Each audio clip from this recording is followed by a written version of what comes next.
என் அன்பு குழந்தையே, மனமுடைந்து போகும் உன்னோடும் தளர்ந்து போகும் உன்னோடும் சற்று நேரம் மனம் விட்டு பேச வந்திருக்கின்றேன். உன்னை துரத்தி கொண்டிருக்கும் கடுமையான துயரத்தில் இருந்து விடுபட முடியாமல் கடும் வேதனை அடைந்து அதை பகிர்ந்து கொள்ள கூட யாரும் இல்லையே என்று கலங்கி கொண்டிருக்கும் உன்னை தேர்ந்தெடுத்து உன் துயர் துடைக்க உன்னை தேடி உன் அப்பா ஓடி வந்திருக்கின்றேன். நான் விரும்பாமல் என்னை யாரும் தேடி வர முடியாது என்பதை நீ அறிவாய் அல்லவா? இழந்ததையெல்லாம் உனக்கு மீண்டும் மீட்டு தருவேன் என்ற வாக்குறுதியும் நான் கொடுத்திருக்கின்றேன் அல்லவா? பிறகு ஏன் இந்த வேதனை? உனது முன்னோர்களும் உன்னை பெற்ற தெய்வங்களும் செய்த பூர்வ ஜென்ம புண்ணியங்களும் என்னவென்று தெரியுமா? நான் உனக்கு அப்பாவாக கிடைத்தது. அதனால்தான் உன்னை தேடி வந்து உனக்கான வார்த்தைகளை உன்னிடம் சேர்த்து கொண்டிருக்கின்றேன். எந்த சூழ்நிலையிலும் தனிமையில் இருக்கும் பொழுதும் யாருமே இல்லையே, எனக்கு யார் இருக்கின்றார்கள், எனக்கு யார் உதவி செய்ய வருவார்கள் என்று கண்ணீர் மல்க எனது பாதங்களில் விழுந்து அழுந்து கொண்டிருக்கின்றாய். என் திருவுருவத்தின் முன்னால் அமர்ந்து கொண்டு எதையுமே பேசாமல், எந்த பிரார்த்தனைகளும் இல்லாமல், எதையும் கேட்க திராணி இல்லாமல் என் விழிகளை பார்த்து கொண்டு அப்படியே நீயும் சிலையாக உட்கார்ந்து கொள்கிறாய். உன் கண்களில் இருந்து மட்டும் கண்ணீர் வடிந்து கொண்டிருக்கிறது. உன் மனதிலுமே கூட அழுத்தம் தானாக கண்ணீர் ஆழாய் பெருக்கிறது. என்ன கேட்பது என்று தெரியவில்லை அப்பா. கேட்டு நான் ஓய்ந்து விட்டேன் என்று நீ அழும் அந்த அழுகுரல் மட்டும் யாருக்கும் கேட்பதில்லை, என்னை தவிர. என் குழந்தையே, இந்த வாழ்க்கை எல்லாவற்றிற்கும் ஒரு மாற்று வைத்துள்ளது. அது உனக்கு பிடித்திருக்கிறதா இல்லையா என்பதெல்லாம் இந்த வாழ்க்கைக்கு கவலை இல்லை. எது நடக்க வேண்டுமோ அதை நடத்தி கொண்டே செல்கிறது. இந்த வாழ்க்கையின் நடைமுறைக்கும் உனக்கும் எந்த பந்த பாசமும் இருக்க போவதில்லை. உன் விதியில் என்ன எழுதி இருக்கின்றதோ, உன் கர்மா என்னவெல்லாம் செய்ய போகின்றதோ அதையெல்லாம் இந்த வாழ்க்கை நடத்தி கொண்டு தான் போகும். இந்த மானிடர்கள் அனைவரும் அவரவர்களின் விதியின் பிடியில் சிக்கிக்கொண்டு அதன் போக்கில் சென்று கொண்டு தான் இருக்கிறார்கள். இந்த விதியும் வாழ்க்கையும் அவர்களை இழுத்து கொண்டு சென்று கொண்டே இருக்கிறது. ஆனால் மற்றவர்களுக்கும் இந்த குருவே சரணம் என்று என் பாதம் சரணடைந்த உனக்கும் என்ன வேறுபாடு தெரியுமா? விதிக்கும் அவர்களுக்கும் இடையே எந்த தொடர்பும் இல்லை. நடப்பது நடந்து கொண்டே இருக்கிறது. ஆனால் என் குழந்தையே, உனக்கும் இந்த விதிக்கும் இடையில் அந்த பாதையில் இந்த அப்பா அமர்ந்திருக்கின்றேன். என்னை என்று நீ என்னை சரணாகதி அடைந்தாயோ அன்றே உன்னுடைய விதிக்கும் கர்மாவிற்கும் இடையே நான் அமர்ந்து கொண்டிருக்கின்றேன். உனக்கு வரும் கர்ம வினைகளின் பலன்களையும் அதிலிருக்கும் பாகங்களையும் சற்றே குறைத்து வடிகட்டி நீ தாங்கும் அளவிற்கு தான் உன்னிடம் நான் சேர்த்து கொண்டிருக்கின்றேன். உன்னுடைய விதியோ தலையெழுத்தோ கர்மாவோ எதுவாக இருந்தாலும் என்னை தாண்டித்தான் உன்னை நெருங்க நேரிடும். அவ்வாறு என்னிடம் வரும்பொழுது அதன் வீரியங்களை எல்லாம் நான் குறைத்து மென்மையாகவே உன்னை நெருங்க செய்கின்றேன். எனவே இத்தனை காலம் போராடிவிட்டேன், இத்தனை கவலைகளையும் துன்பங்களையும் தாங்கிவிட்டேன். இன்னும் எத்தனை நான் பார்க்க வேண்டுமோ என்று மனம் தளர்ந்து விடாதே. உன் அப்பாவாக நான் செல்கின்றேன், கேள். இனி அவ்வளவே. உன் சோதனை காலங்கள் எல்லாம் அவ்வளவே. இனி உன் வாழ்க்கையில் சில மாற்றங்கள் நிகழப் போகின்றது.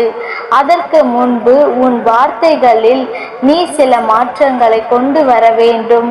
சூழ்நிலைக்கு ஏற்ப நீ உன் மனதை நீ திடப்படுத்தியாக வேண்டும். 2 வார்த்தை பேச வேண்டிய இடத்தில் அதிகம் பேசுவது தவறுதானே. உன் வார்த்தைகளை குறைத்துக்கொள். ஆலோசனை கூறும் பொழுது உன் கருத்தை பிறரிடம் கூறி சொல்வது தவறு தானே. எனவே அதையும் மாற்றிக்கொள். அதேபோல் நேர்மையாக பயணித்து தோற்பதும், முடிந்தவரை போராடிய பின்பு தோற்பதும் வெற்றி பெற்றதற்கு சமம் என்று அர்த்தம் கொண்டு மீண்டும் மீண்டும் முயற்சி செய். என் முயற்சி எல்லாம் பாழாகிவிட்டதே, இத்தனை காலம் நான் பட்ட கஷ்டங்களுக்கு பலன்கள் கிடைக்கவில்லையே என்று ஏங்காதே. உன் பலன்களை யாரும் பறித்து கொள்ள முடியாது. அது வெறும் செல்வமோ சொத்தோ, அது சேர்த்து வைத்த பணமோ அல்ல. கயவன் வந்து களவாடி செல்ல அது நீ சேர்த்த புண்ணியம். நீ உன் உடலையும் மனதையும் வருத்தி கொண்டு செய்த செயல்கள் எல்லாம் ஒருபோதும் வீணாகாது. அதற்கான பலன் இப்பொழுது கிடைக்கவில்லை என்று நினைத்து கொள்ளலாம். ஆனால் உன் சேமிப்பு கணக்கில் சேர்த்து வைக்கப்படுகிறது. அது எப்படி குழந்தையே? தவறுகள் நடக்கும் பொழுதும் பாவங்கள் சேர்வது போன்று தான் உன்னுடைய முயற்சியோ நல்ல செயல்களோ உன்னுடைய புண்ணியங்களையும் சேர்த்து கொண்டு தானே இருக்கும். மனிதர்கள் வேண்டுமென்றால் தவறுகள் செய்யலாம், தவறான கணக்கினை எழுதிவிடலாம், உனக்கான துரோகங்களையும் செய்துவிடலாம். ஆனால் இந்த பிரபஞ்சமும் அது எடுத்து வைக்கும் இந்த கர்ம பலன்களும் ஒருபொழுதும் தப்பாது. உனக்கானது உனக்கு வந்து சேர்ந்தே தீரும். அதற்கான கால நேரம்தான் சற்று தாமதமாகி கொண்டிருக்கிறது. அதை நீ புரிந்து கொண்டு பொறுமையோடு காத்திரு. உனக்கு வேண்டியதை பிறரிடம் இருந்து எதிர்பார்த்தால் எப்பொழுதும் கிடைக்காது. உனக்கு வேண்டியதை நீதான் முயற்சி செய்து அடைய வேண்டும். வெற்றியா தோல்வையா என்பதெல்லாம் வாதம். ஆடுகளத்தில் நீ இருக்கிறாயா என்பதை மட்டும் உறுதிப்படுத்திக்கொள். மரத்தின் உயிரை தொங்கும் மாங்கனிகளுக்காக கல்லுயிர் தொம் சிறுவனை கவனித்துப் பார். எரியும் கற்கள் தோல்வியை தழுவுகின்றன என்று ஒரு பொழுதும் அவன் கைவிட்டு போவதில்லை. கடைசியில் ஒரு கனியாவது அவன் கைகளில் விழும் வரை அவன் களைப்படுவதும் இல்லை. அவன் கரங்களும் மனமும் சோர்ந்து போவதும் இல்லை. அதுபோலத்தான் என் குழந்தையே, உன் தோல்விகளை கற்களாக்கி கவனம் சிதறாமல் வெற்றி கனியை குறிப்பார்த்து எரிய கற்றுக்கொள். எத்தனை முறை கல்லெறியப்படுகிறது என்பது கணக்கல்ல, கனி கைவசப்படுகிறதா என்பதில் இருக்க வேண்டும் உன் கவனம். இங்கு வெற்றியை கொண்டாட எவராலும் முடியும்? தோல்வியை ஏற்று துவளாமல் இருக்க ஒரு சிலரால் மட்டும்தான் முடியும். அந்த ஒரு சிலரில் ஒருவனாக நீ இருப்பின் வெற்றி கோப்பை விரைவில் உன் கையில் கிட்டும். எத்தனை தோல்விகளை பார்ப்பது, எத்தனை முறை விழுந்து எழுவது என்று கேட்டால், உனக்கு துணையாக உனக்கு அரணாக இந்த அப்பா இருக்கும் பொழுது எதற்காக நீ தளர்ந்து போக வேண்டும்? நீ எத்தனை முறை விழ நேர்ந்தாலும் அத்தனை முறையும் உன்னை காப்பாற்றி கரை சேர்க்க இந்த அப்பா காத்து கொண்டே இருக்கின்றேன். ஆம் என் குழந்தையே, என்னுடைய சத்திய வாக்கினை நீ மறந்துவிட்டாயா என்ன? என்னை நம்பி சரணாகதி அடைந்தவர்கள் துன்பத்தில் விழும் தருவாயில் எனது கரங்களை கொடுத்து நான் அவனை மேலெழச் செய்வேன். என்றும் அவனை என் கண் இமை போல் காப்பேன். எனது இந்த வாக்குகளை எல்லாம் உன் மனதோடு வைத்துக்கொள். ஒரு பொழுது மறந்து விடாதே. உனக்கு துணையாக யாரும் இல்லை என்று நினைத்து மனமுடைந்து போகாதே. உனக்கு துணையாகவும் உன் வாழ்க்கைக்கு தூணாகவும் இந்த அப்பா என்றும் எப்பொழுதும் இருப்பேன். கலங்காமல் இரு. எல்லாவற்றையும் இந்த அப்பா சரி செய்து தருகிறேன். எல்லாமும் சுமூகமாக மாறும்.